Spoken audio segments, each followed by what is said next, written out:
Merci de vous informer avec Puissance Télévision. Bienvenue si vous venez de nous rejoindre dans l'actualité de ce jeudi 13 novembre. Promouvoir le sport féminin et encourager la pratique à tous les niveaux, ce sont les objectifs du tournoi des femmes actives organisé chaque année à Vitry-le-François et nous étions présents pour la 19e édition. Vendredi dernier, l'emblématique Suzanne de Bar-le-Duc quittait le département pour la première fois depuis plus de 50 ans. Elle a été exposée à Nancy pour le 11 novembre. À Saint-Dizier, le centre de bien-être Les Bains d'Alma, déjà connu pour ses bains destinés aux bébés, élargit aujourd'hui son offre. Sa fondatrice Marion Adam vient de lancer une nouvelle prestation, le Head Spa. Novembre est marqué par le mois sans tabac. À cette occasion, l'association Addiction France et la ville de Vitry-le-François ont organisé pour la 4e édition la Tabacolore.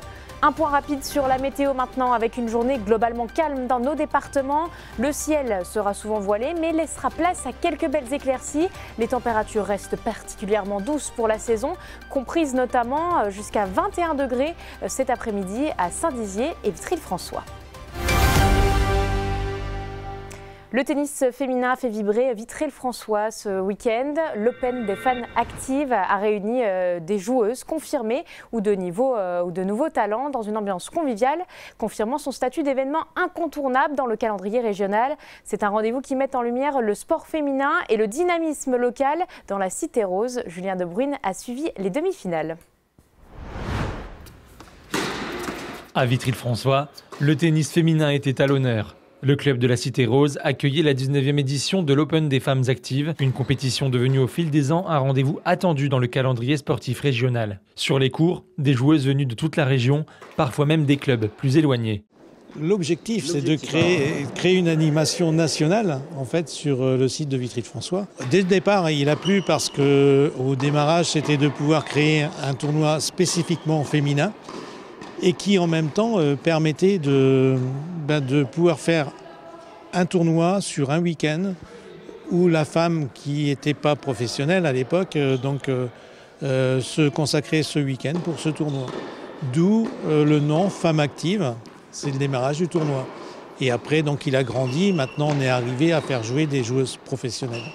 Le tournoi s'est déroulé sur 2 jours et a attiré bon nombre de spectateurs. Un succès qui s'explique aussi par son ambiance familiale, avec pour objectif de mettre en lumière la pratique féminine du tennis. Le concept Femme Active, c'était pour s'adresser à un type de joueuse en particulier. Là, aujourd'hui, les joueuses, elles sont professionnelles, elles vivent de ça. Mais donc l'initiative, elle était faite autour de ça.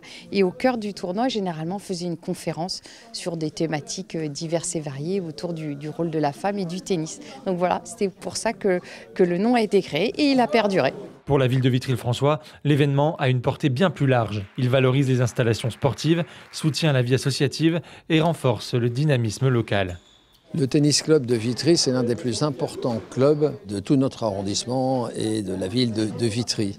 Et c'est un club très dynamique, ils ont plus de 500 adhérents. Beaucoup de gens sont étonnés même qu'une petite ville comme Vitry, à travers son club de tennis, puisse organiser une telle manifestation.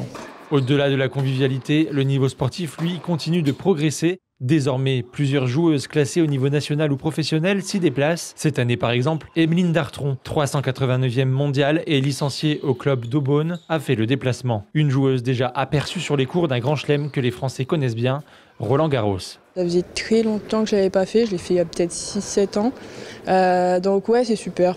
Franchement, je suis arrivée hier, on a fait l'animation avec les enfants. Non, franchement, c'est sympa, il y a quand même du monde qui vient voir les matchs. Malgré un parcours solide, la joueuse francilienne s'arrêtera en demi-finale. C'est vrai que c'était un très gros match. Franchement, je l'avais vu jouer hier. J'avais vu qu'elle jouait super bien. Donc je savais que ça allait être un gros match. Pas eu beaucoup de matchs ces derniers temps. Donc là, c'est vrai que c'était un peu une mise en route aussi. C'est finalement la Launaise Mallory Noël qui s'imposera pour sa première participation au terme d'un week-end marqué par la qualité du jeu. À Bar-le-Duc, moment chargé d'émotions pour les bénévoles de la Suzanne. Le 7 novembre, la mythique locomotive quittait la Meuse pour la première fois depuis 50 ans. Une opération délicate, il a fallu installer, puis ajuster plusieurs mètres de rails, surélever la voie et pousser la machine au centimètre près pour la charger sur un porte-char. Et elle est partie pour Nancy à la fin d'être exposée pour les commémorations du 11 novembre, comme nous l'explique Léo Martin. Il va retourner l'aiguille pour pouvoir accéder à la voie simple. Un dernier demi-tour avant de partir.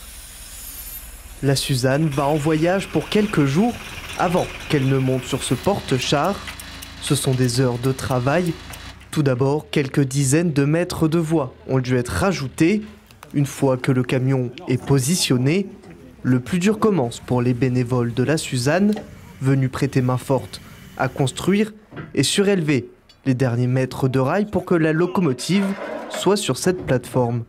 Alors, ce qu'on vient de faire, on vient de raccorder la voie, le bout de voie qui était là-bas, plus le panneau qui est sur la semis, avec un petit coupon de rail, et on vient de le caler avec des coins. Voilà, pour justement faire une continuité du chemin. Et la Suzanne va pouvoir monter sur la SMI. Les derniers boulons sont serrés et la voie est presque prête. Les derniers coups de pelle sont attendus. On recale un petit peu les traverses pour pas que ça descende. On bourre un petit peu sous les traverses pour bien caler la voie. La voie sera un peu plus stabilisée. La Suzanne quitte le département meusien pour la première fois depuis 1981. Autrefois, elle servait à transporter des voyageurs et des marchandises à travers le département. Un événement et un peu de tristesse pour de nombreux bénévoles.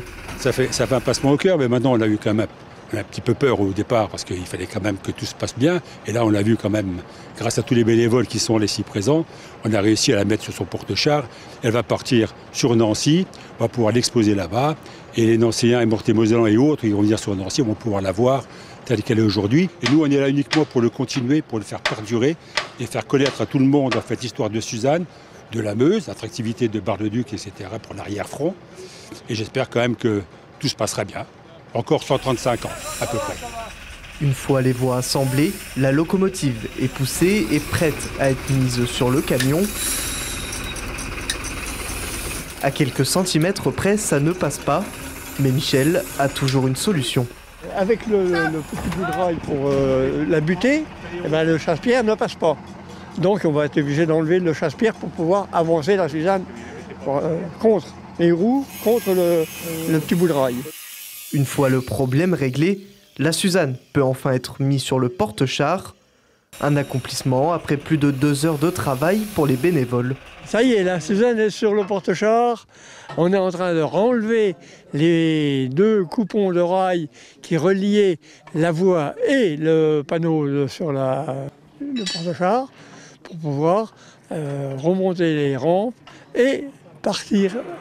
Le camion part, mais la Suzanne reviendra dans quelques jours pour le plus grand plaisir des bénévoles. À Saint-Dizier, le centre de bien-être Les Bains d'Alma poursuit son développement. Connu pour ses soins dédiés aux bébés, l'établissement propose désormais le Head Spa, un rituel inspiré du Japon, pensé pour détendre, apaiser et prendre soin du cuir chevelu. Une nouvelle prestation qui permet au centre de toucher un public plus large. Je m'y suis rendue il y a quelques jours. Il s'agit d'un public reportage. Le bruit de l'eau, de la musique apaisante, une lumière tamisée. L'ambiance invite à la détente. Depuis quelques semaines, les Bains d'Alma proposent à leurs clients une nouvelle expérience, le Head Spa, un soin du cuir chevelu inspiré des rituels japonais. L'objectif, relâcher les tensions, stimuler la circulation et offrir un moment de relaxation complète. Je suis sur mon petit nuage quand je sors, forcément ça fait du bien de prendre soin de soi. C'est clairement pas le même massage que chez le coiffeur, c'est pas le même environnement. Enfin, dès qu'on passe la porte du centre, déjà on se sent bien. Un service supplémentaire qui marque une nouvelle étape pour le centre. Depuis son ouverture en mars 2024, les Bains d'Alma s'étaient surtout fait connaître pour leurs prestations destinées aux jeunes parents et aux bébés. C'est un soin qui est aussi ouvert aux enfants à partir de 6 ans. Donc j'ai de plus en plus d'enfants, adolescents qui viennent, des femmes de tout âge et quelques hommes aussi qui commencent à venir petit à petit. J'ai fait d'autres formations pour, élargir mes prestations, proposer plus de choses. D'ici les prochaines semaines, de nouvelles formules de massage en duo, notamment pour les couples, seront disponibles. Pour ceux qui souhaitent découvrir ces soins ou les faire découvrir, les Bains d'Alma proposent également des cartes cadeaux disponibles sur place ou en ligne. À Vitry-le-François, la Tabacolore a une nouvelle fois rassemblé habitants et professionnels de santé autour du mois sans tabac. Pour cette 4e édition, elle était organisée en pleine foire Saint-Martin. Il y avait des activités sportives, des ateliers graphes, de la prévention et des conseils personnalisés pour ceux et celles qui souhaitent être accompagnés afin d'arrêter de fumer. Janice Gallard était sur place. En novembre, on arrête ensemble. Un slogan partagé sur ce stand consacré au mois sans tabac. Il s'agit de la Tabacolore, un événement festif ancré dans le paysage événementiel marnais. Cette 4e édition a lieu lors de la foire Saint-Martin de Vitry-le-François. Au cours de ces 3 dernières années, en fait, on a sensibilisé à peu près 400 personnes. Voilà. L'idée phare effectivement de la Tabacolore, c'est de soutenir toutes les personnes qui veulent expérimenter le sevrage tabagique. Un mois sans tabac, c'est 5 fois plus de chances de se projeter vers le succès. Si lors de la matinée, une trentaine de personnes participent à des activités sportives, l'après-midi, elle, est consacrée à un atelier de graphe suivi d'un concert. Cette initiative est organisée par la Cité Rose en partenariat avec l'association Addiction France. L'idée est de comprendre à quoi correspond le tabac et sensibiliser sur les illusions. C'est une addiction. Je comprends qu'il y a un plaisir à fumer. J'ai également fumé en son temps, mais je me suis libéré de cette dépendance. Et finalement, c'est un chemin qu'il faut faire. Il faut déjà se convaincre. J'ai essayé, j'ai rechuté, j'ai réessayé et j'ai fini par avoir la force mentale suffisante pour m'en passer définitivement. Et d'ailleurs, quand on arrête de fumer, on retrouve un goût aux aliments qu'on avait perdu. La consommation de tabac provoque la mort de 75 000 personnes en France chaque année. Parmi eux, près de 3 000 décèdent d'un tabagisme passif. Tout au long de la journée, le public peut s'arrêter un instant pour discuter avec les professionnels de santé qui sensibilisent, font de la prévention sur les risques du tabac et donnent les clés pour mener à l'arrêt de fumer, en proposant par exemple des substituts nicotiniques. C'est des produits qui vont aider à l'arrêt du tabac, donc ça va délivrer que de la nicotine et non plus tout ce qui est goudron ou toxique. Donc ça c'est le type de patch, donc ça se présente souvent en 7, 14, 21, mais on peut en associer plusieurs suivant la consommation de la personne. Il arrive que des fois on prescrive 2 patchs en même temps. On a aussi donc les petites, donc ça c'est les petites gommettes pastilles, excusez-moi, les pastilles à sucer qu'on va utiliser du coup en plus des patchs pour calmer les cravings, c'est les envies irrépressibles de consommer chez les personnes qui fument régulièrement, voilà. Et ça c'est les gommes. Donc voilà, ça se mâche, c'est un autre substitut nicotinique qu'on peut proposer, voilà. Et il y a des dosages aussi différents suivant la consommation. En France, la consommation de tabac est à 18%. Depuis 10 ans, le mois sans tabac a permis à 4 millions de Français d'arrêter de fumer. Moins de 20% des 18-25 ans fument dans la région Grand Est. Et vous pouvez retrouver toute l'actualité en continu sur notre site internet puissancetélévision.fr et sur notre application mobile. Dans un instant, je vous retrouve avec nos invités du jour, le vice-président et le directeur du festival Montier. Ils nous parleront de la grippe aviaire qui, vous allez le voir, ne menace pas cette édition. Mais tout de suite, la météo.